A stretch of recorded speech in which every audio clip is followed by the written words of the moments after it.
샬롬. 오늘 2022년 5월 24일 일상 속의 하루 묵상 시간에 오신 사랑하는 성도 여러분, 반갑고 축복합니다. 오늘 우리 삶 가운데 우리가 삶이 좀 버겁게 무겁게 느껴질 때가 있습니다. 그럴 때 우리는 어떻게 그 무거운 짐을 벗어날 수 있을까라고 생각해 보면, 저는 우리의 삶이 가벼워질 수 있는 방법은 내 자신에 대해서 생각하기를 잠시 멈추고 하나님에 대해서 생각해 보는 것입니다. 하나님이 어떤 분이신지, 하나님이 어떤 일들을 행하고 계신지, 그 생각들을 계속 해 가시다가 하나님을 아는 그 지식, 하나님을 아는 그 은혜 위에 우리 삶을 올려놓았을 때 우리가 좀 우리 삶을 가볍게, 또 우리 삶을 좀 더 기대할 수 있게 되지 않을까라는 생각을 해보게 됩니다. 우리 자신의 삶에 대해서 우리가 가벼워질 때 우리가 하나님에 대해서 더 무겁고 하나님의 영광이 합당한 삶을 살아갈 수 있는 준비가 되는 것이 아닐까라고 생각해 보며, 오늘 우리의 삶이 하나님의 영광을 즐거워할 수 있는 복된 삶으로 들어갈 수 있기를 축복합니다. 오늘 함께 나눌 말씀은 고린도전서 11장 2절에서 16절까지의 말씀입니다. 고린도전서 11장 2절에서 16절까지의 말씀입니다. 여러분이 모든 일에 나를 기억하고 있고 내가 여러분에게 전하여 준 것을 붙들고 있으므로 여러분을 칭찬합니다.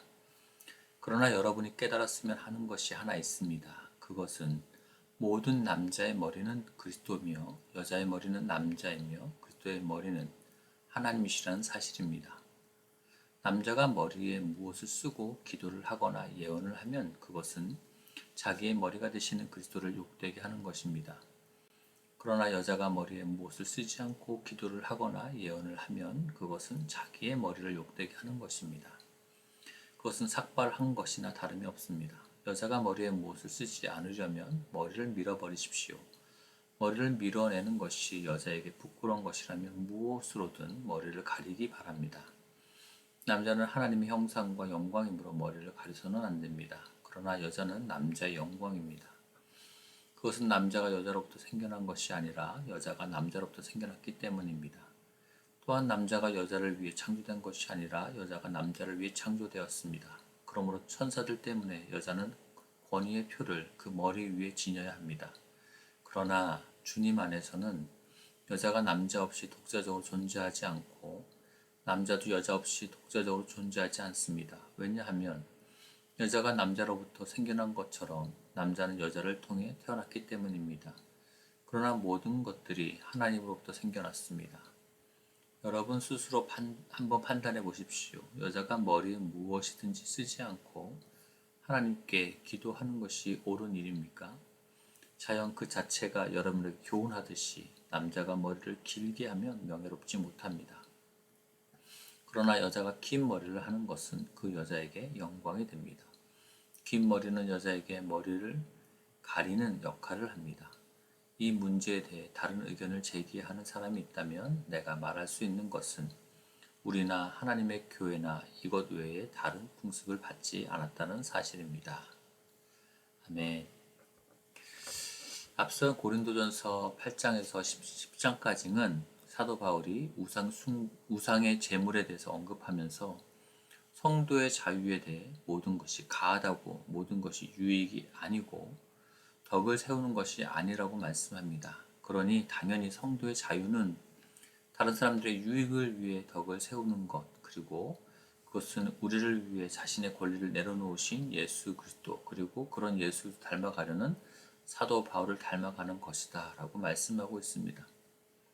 이번 주에 묵상할 본문인 고린도전서 11장에서는 예배와 관련해서 두 가지 주제에 대해서 말씀해 주십니다. 첫 번째는 여자들이 예배 시에 지켜야 할 태도 중 머리에 썼던 수건을 벗고 예배에 참석했던 문제에 대해서 다루고 있습니다. 두 번째는 주의 성만찬과 관련해서 다른 사람을 배려하지 않고 형편이 넉넉한 사람들이 음식을 가져와서 가난한 사람들을 기다리지 않고 친한 사람들과만 식사함으로 빈부의 격차만을 드러냈던 문제를 다루고 있습니다. 오늘은 여성 성도들이 머리를 가리는 수건을 쓰고 예배에 참여했던 이 문제와 관련된 내용을 다루고 있습니다. 바울이 살던 당시 시대적 배경은 남녀의 성차별이 심했던 시대입니다. 그런데 기독교 교회 안에 남녀가 함께 예배를 참석하고 여성들이 예배 안에서 기도와 설교할 수 있다는 것은 너무나도 놀라운 일이었습니다. 하지만 교회 안에 여성 성도들의 자유를 과하게 추구하다 보니 예배 안에서 위의 권위를 인정하지 않는 문제가 발생했던 것 같습니다. 바울은 고린도 교회 안에 있었던 이런 문제를 이야기하기 전에 먼저 2절에서 고린도 교회 성도들을 칭찬하고 있습니다. 여러분들이 모든 일에 나를 기억하고 있고 내가 여러분에게 전하여 준 것을 붙들고 있으므로 여러분을 칭찬합니다. 이런 바울의 대화의 지혜를 우리가 다 배울 수 있었으면 좋겠습니다. 우리가 누군가에게 권면을 할 때 목적은 내가 옳다는 것을 증명하기 위해서가 아니라 상대방의 유익과 영적인 생명을 위해서 해야 할 것입니다. 그러기에 상대방의 잘못에 대해서 언급할 때는 그 권면에 대해서 상처받지 않고 충분히 수용할 수 있도록 배려하는 것이 중요한데요. 그것이 바로 상대방에 대해서 칭찬함으로써 상대방에 대해 호의를 먼저 표현해 주는 것입니다. 사람은 자신이 공격을 받거나 안전하지 않다고 느낄 때에 방어적이 된다고 합니다. 그러니 아무리 나를 위한 많은 말을 해준다고 해도 그 말을 하는 사람에게 안전함이나 호의를 느낄 수가 없다면 방어적인 상태로 자신의 마음을 닫아버려서 그 말들을 받아들이지를 않는다는 것입니다. 그래서 우리가 누군가에게 뭔가 권면하고 도와주고 싶다면 그 사람 마음을 좀 안전하고 편안하게 해줄 수 있는 이런 칭찬의 말들을 먼저 꺼내 보시는 것이 어떨까 제안해 봅니다. 이렇게 바울은 칭찬한 후에 3절부터는 머리라는 주제로 이야기를 진행해 갑니다. 근데 이야기가 진행하는 방식이 은근 복잡하게 느껴집니다. 남자의 머리는 그리스도이시고 여자의 머리는 남자이고 그리스도의 머리는 하나님이시라고 말씀합니다. 여기서 머리는 권위, 근원을 나타내는 말입니다. 그러나 그것은 관계상의 질서를 언급하는 것이지 우월성을 언급하는 것은 아닙니다. 하나님과 그리스도께서 동등한 본질을 가지고 계시지만 그리스도께서는 하나님 아버지께 복종하셨듯이 남편과 아내는 동등하지만 관계적인 질서에서 남편에게 아내가 순종하는 것입니다. 이것은 당시 문화와도 관련이 있어서 여자가 머리에 수건을 쓰는 것은 자신의 정절과 순결을 드러내는 것이었습니다. 그래서 남편이 아닌 다른 사람들 앞에서 머리에 가리개를 풀지를 않았었습니다. 그럼으로써 남편에게 그것은 영광스러운 것이었고 당시 수건을 쓰지 않은 여자들은 부정한 여자로 취급되어서 그 부정한 여자의 남편은 사회적으로 수치를 당할 수 있는 이유가 되었습니다. 반대로 남자가 머리에 수건을 쓰는 일이 없도록 주의를 주고 있는데요. 남자가 머리에 수건을 쓴다는 것은 또 머리를 기른다는 것은 일반적으로 자신을 노예나 여자로 인정하는 행위였기에 만약 남자 성도들이 예배 때 머리에 수건을 쓰는 행위를 했다면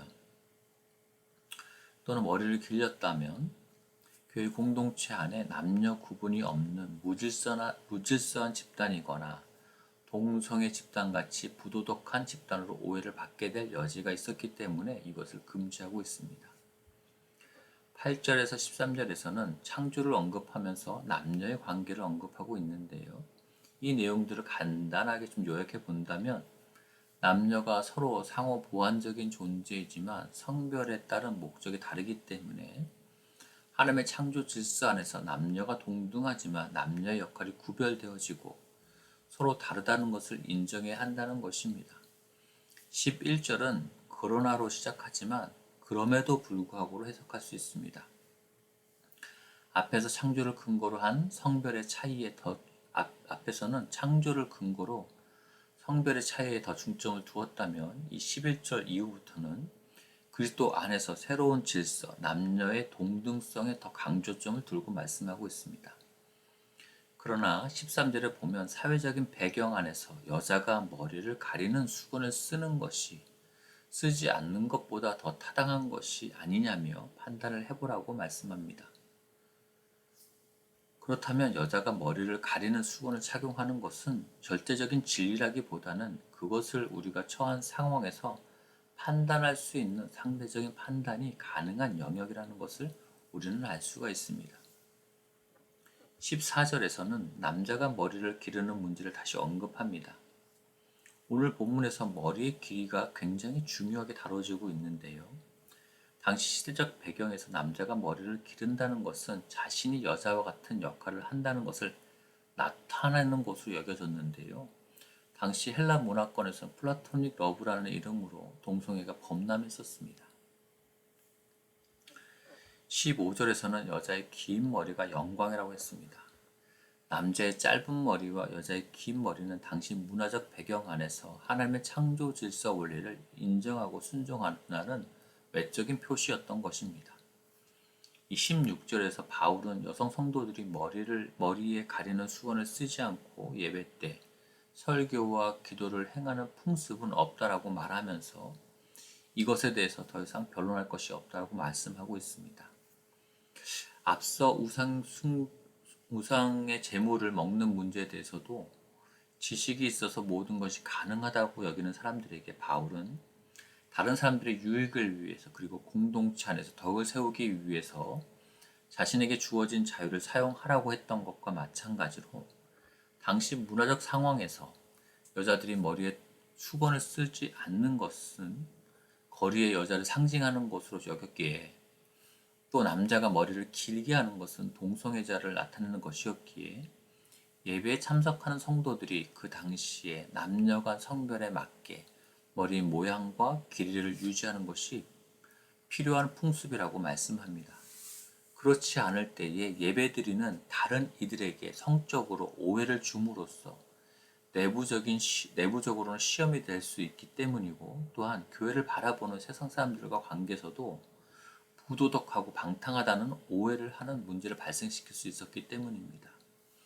그래서 사도 바울은 당시의 문화적 배경 안에서 용인할 수 있는 수준 안에서 자신의 자유를 가지고 다른 사람들을 위해 그리고 덕을 세우기 위해 남녀가 머리의 모양과 길이를 적절하게 유지할 것을 말씀해주고 있는 것입니다. 오늘 본문을 현재 상황에서 이야기해 본다면 간단하게는 예배 시에 옷차림에 대해서 언급하고 있는 것 같습니다. 예배에 적합하도록, 예배의 목적에 적합하도록, 예배에 함께하는 다른 사람들에게 시험이 되지 않도록 서로에게 덕을 세울 수 있는 옷차림이 필요하다라고 이야기할 수 있을 것 같습니다. 그리고 또 다른 하나는 조금 더 확장해서 깊이 생각해 보아야 할 문제일 텐데요. 교회 안에서의 직분이나 사역과 관련해서 남녀, 성도들 간의 성 역할은 어때야 하는지를 묵상해 볼 수 있을 것 같습니다. 세상은 남녀 성평등을 강조하면서 성적인 구별과 차이도 무시하려는 경향이 있습니다. 그러나 우리가 누리는 성의 평등은 그리스도 예수 안에서의 평등이고 진리 안에서의 사랑입니다. 교회와 성도의 부르심은 명확합니다. 예수의 그리스도를 증거하는 것입니다. 그래서 우리 성도들은 예배의 옷차림으로부터 시작해서 직분을 맡는 것이나 여러 맡은 사역을 통해서 자신의 욕구 충족이나 유익이 아닌 다른 사람들의 유익을 위해 그리고 공동체 안에서 덕을 세우기 위해 그렇게 함으로써 예수님을 다른 세상 사람들에게 가장 잘 보여줄 수 있기 위해 자신의 자유를 선택할 수 있어야 한다는 것을 다시금 기억하며 자신이 남자라는 것, 자신이 여자라는 것, 그래서 어떻게 행동해야 할 그 자유까지도 바로 예수 그리스도를 다른 사람들에게 드러내며 그들에게 유익을 또 그들에게 덕을 세우기 위한 목적으로 사용되어야 할 것임을 우리 마음과 다시 한번 생각해 보았으면 좋겠습니다. 함께 기도하겠습니다. 하나님 아버지, 우리를 남자로 여자로 지으신 아버지의 뜻을 깨닫기를 원합니다. 우리가 예수님 안에서 서로 동등하지만 구별되는 성을 가진 존재라는 것이 얼마나 놀랍고 아름다운 신비인지를 배워가게 해주십시오. 차별이 아닌 구별됨으로 서로의 다름을 인정하고 서로를 존중하며 연합하여 교회의 유익을 위해 선을 세워가고 덕을 세워갈 수 있는 저희의 삶이 되어지기를 원합니다. 우리가 함께 예배하는 공동체를 위해서 우리에게 맡겨진 자유를 제한할 줄 알게 해주시고 다른 사람의 유익을 위해 선택하는 것이 즐겁고 섬기기 위해 권위를 인정하고 질서를 따라 순종하는 삶에 대해서 배워갈 수 있게 해주시기를 기도합니다. 오늘 우리 공동체 안에 이런 성숙한 태도들이 나누어질 수 있게 해주십시오. 그런 건강한 교회, 예수님을 잘 증거할 수 있는 서울 살롱교회가 되어질 수 있도록 축복해 주십시오. 감사드리며 예수님의 이름으로 기도합니다. 아멘. 계속해서 개인 기도 시간으로 기도하시겠습니다.